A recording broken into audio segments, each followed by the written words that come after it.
Olá, meu nome é Hans Miller. Vou estar apresentando o seminário de propriedades coligativas para a disciplina de soluções e cinética do curso de Química aqui do campus universitário do Araguaia, né? Primeiramente, explicar o motivo de eu não estar usando a câmera é que meu notebook está com problema. Estava travando muito, aí eu estou tendo que usar o computador e no computador eu não tenho webcam. Mas eu vou estar utilizando slides, um vídeo e falando por voz. Primeiramente, o que é uma propriedade coligativa? A propriedade coligativa está relacionada com a quantidade de moléculas de soluto dispersas em uma solução. Um exemplo, a diminuição do ponto de congelamento, a elevação do ponto de fusão, ou seja, vai depender da quantidade de moléculas de soluto. Dá para saber que a presença de soluto afeta a propriedade física do solvente. E quais que são as propriedades de maior importância?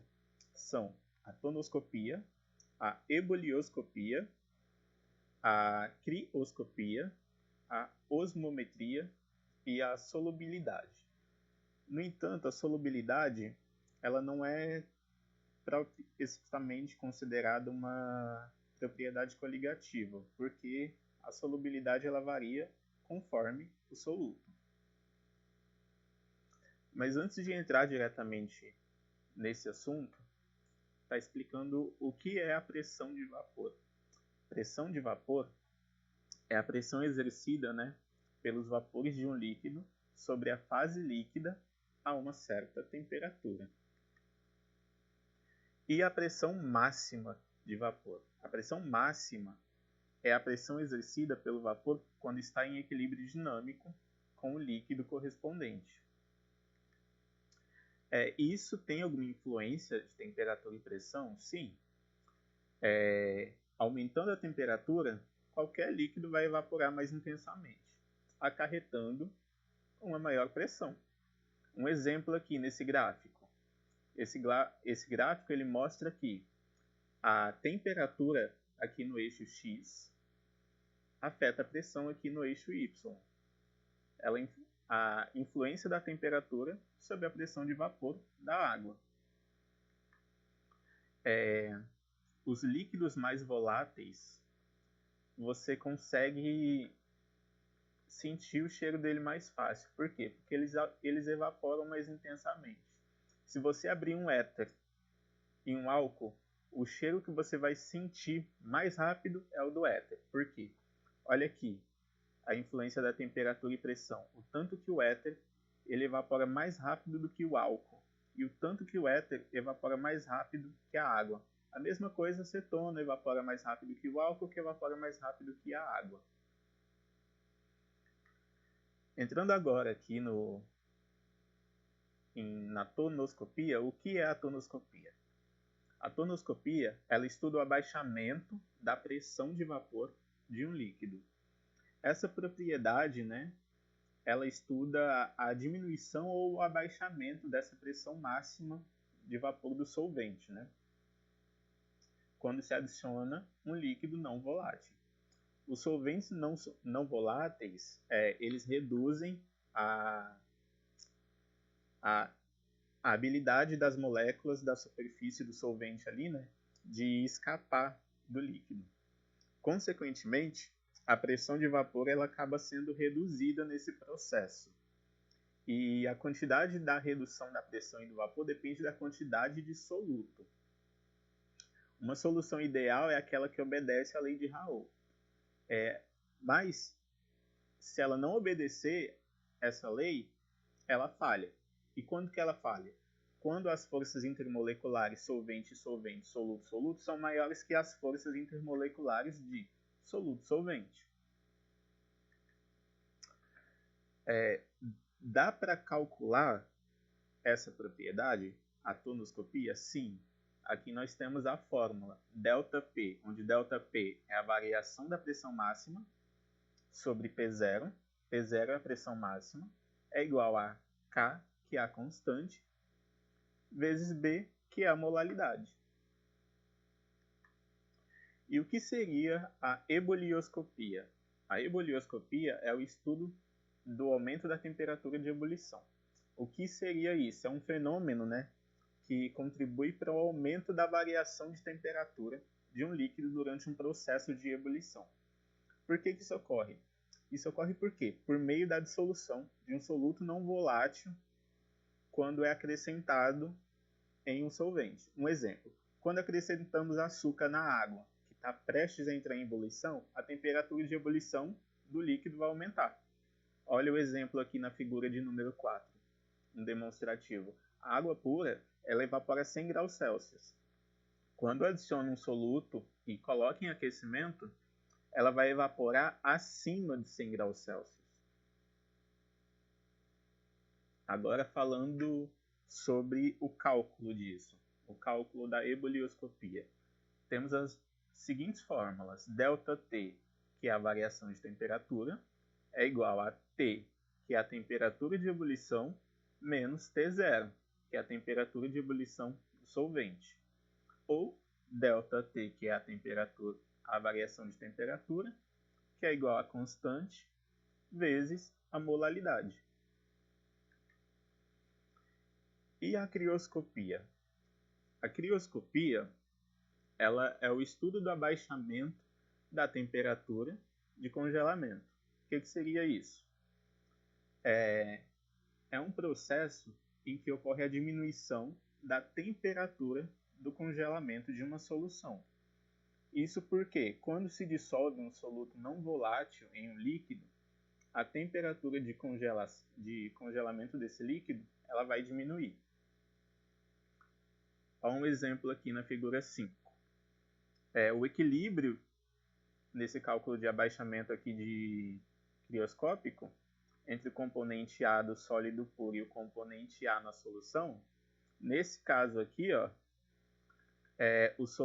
A é o solvente e B é o soluto, que é insolúvel em A. Aqui agora eu vou estar passando um experimento de Janaína Reis, onde ela explica um processo de crioscopia. Para fazer o experimento, eu vou utilizar os seguintes materiais. Eu vou utilizar gelo, um recipiente com água, um recipiente qualquer, barbante e cloreto de sódio, o sal de cozinha. Agora eu vou fazer o experimento para vocês verem como que funciona e vocês podem testar em casa também. Eu vou utilizar um recipiente com água, então o recipiente que vocês tiverem em casa. Pode ver que eu não comprei nada, é o recipiente que eu tenho em casa. Cloreto de sódio, sal de cozinha, barbante e o gelo você pode fazer com um copo descartável. O meu é um copo descartável de 200 ml. Então o que você vai fazer? Vai pegar o gelo e vai colocar ele na água. O que eu aconselho a você a fazer? A não jogar ele dentro d'água. Por quê? Ele vai ficar boiando, ele vai ficar rolando, então vai ser difícil fazer experimento. Então põe um pouco d'água e deixa ele assim, como se fosse um iceberg. Vai pegar o barbante e vai molhar ele.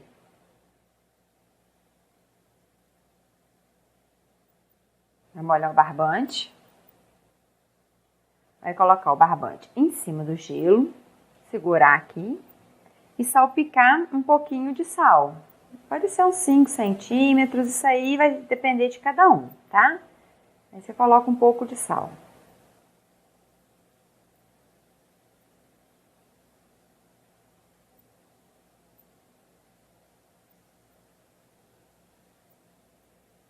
Aguarde mais ou menos 1 minuto por aí. E o que vai acontecer? Vai ser o seguinte, o sal vai derreter o gelo. Como o barbante já está molhado, o que vai fazer? Vai congelar outra vez, só que agora o gelo vai congelar juntamente com o barbante. Por quê? Porque há muito gelo aqui. Então, é possível fazer isso aqui, ó. Levantar sem... Vendo? A gente consegue segurar o gelo pela ponta do barbante. Porque isso aqui é o abaixamento crioscópico. O que acontece com isso aqui? A água não congela 0 graus Celsius quando a gente adiciona um soluto que ele um soluto não volátil, ele vai diminuir o ponto de congelamento. Então, em vez de congelar a 0 graus Celsius, vai congelar uma temperatura bem abaixo de 0. E a gente consegue levantar